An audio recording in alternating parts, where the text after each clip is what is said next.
तो भाई रणवीर सिंह वापस आ गए हैं और आते ही उन्होंने इंटरनेट पर सचमुच तहलका मचा दिया है। जी हाँ, हम बात कर रहे हैं उनकी आने वाली फिल्म धुरंधर 2 की।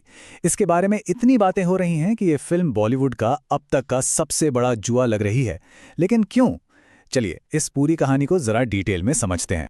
जब से 7 मार्च को इसका ट्रेलर आया ना, तब से इंटरनेट पर बस यही एक फिल्म छाई हुई है। मतलब ये एक ऐसा बवंडर है जिसने सबको अपनी चपेट में ले लिया है। तो सवाल ये उठता है कि आखिर इस तूफान के पीछे है कौन?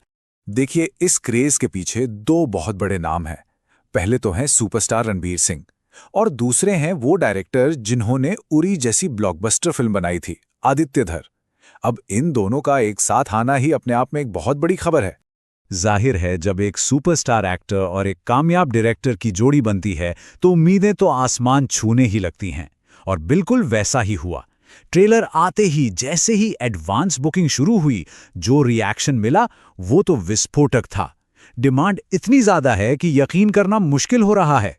तो ये क्रेज असल में आंकड़ों में कैसा दिखता है?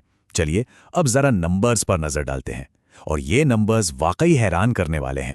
जरा ये आंकड़ा देखिए। फिल्म ने सिर्फ पहले 24 घंटों में एडवांस बुकिंग से ही 13.5 करोड़ रुपए से ज्यादा कमा लिए हैं। जी हां, सिर्फ एक दिन में। ये एक जबरदस्त शुरुआत है, जो दिखाती है कि दर्शक फिल्म के लिए कितने ज्यादा एक्साइटेड हैं। और बात सिर्फ पैसों की नहीं है।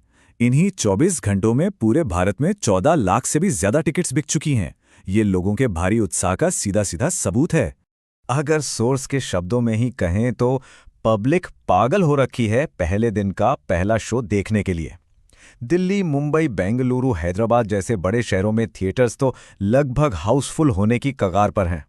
अब इस स्लाइड में जो सबसे दिलचस्प बात है ना, वो ये है कि यह सिर्फ हिंदी बेल्ट की फिल्म नहीं रह गई है। हिंदी वर्जन ने जहां लगभग 8.25 करोड़ का कलेक्शन किया है, वहीं तमिल सर्किट्स में 22% की ऑक्यूपेंसी रेट ये साबित करती है कि ये एक सच्ची पैन इंडिया फिल्म बन चुकी है। तो मतलब हर तरफ से फिल्म के लिए अच्छी खबरें ही हैं। या फिर ऐसा बस लगता है, क्योंकि इस बम्पर ओपनिंग के पीछे एक बहुत बड़ा रिस्क भी छिपा हुआ है। लेकिन इस पूरी कहानी में एक बहुत बड़ा ट्विस्ट है, एक ऐसा फैक्टर जो इस फिल्म को बना भी सकता है और बिगाड़ भी सकता है। जी हां, फिल्म की कुल लंबाई है 3 घंटे 55 मिनट, मतलब लगभग 4 घंटे। आज के जमाने में ये एक बहुत बहुत बड़ा रिस्क है। और यही सबसे बड़ा सवाल उठता है। आज के दौर में जहां लोगों का अटेंशन स्पैन इतना कम हो गया है, जहां कंटेंट मिनटों में देखा और भुला दिया जाता है, क्या दर्शक सच में लगभग 4 घंटे तक थिएटर में बंधे रह पाएंगे? ये सिर्फ एक फिल्म नहीं, बल्कि डायरेक्टर आदित्य धर का एक बहुत बड़ा दांव है। देखिए, ये जुआ दो तरफा है।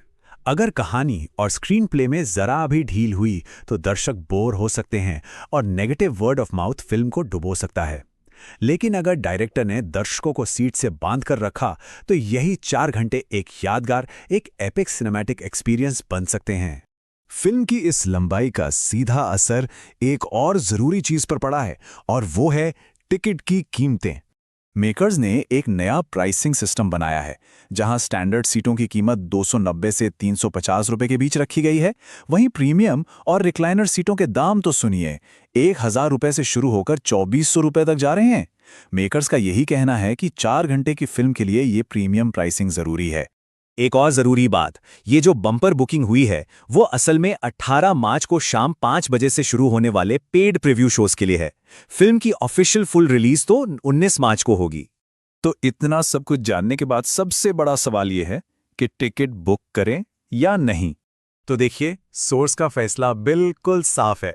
अगर कोई हार्डकोर एक्शन और ड्रामा का फैन है और आदित्य धर के डायरेक्शन पे भरोसा करता है, तो उसे 18 मार्च के प्रीव्यू के टिकट तुरंत बुक कर लेनी चाहिए, इससे पहले कि वो सोल्ड आउट हो जाएं। हाँ, टिकट महंगी जरूर है, पर अगर कंटेंट में दम निकला तो ये पूरी तरह से एक पैसा वसूल अनुभव होगा। और आखिर में हम आपको इसी एक सवाल के साथ छोड़े जा रहे हैं। लगभग 4 घंटे की फिल्म बनाना एक कलात्मक फैसला है या फिर एक बहुत बड़ा बिजनेस रिस्क? इसका जवाब तो अब दर्शक ही देंगे।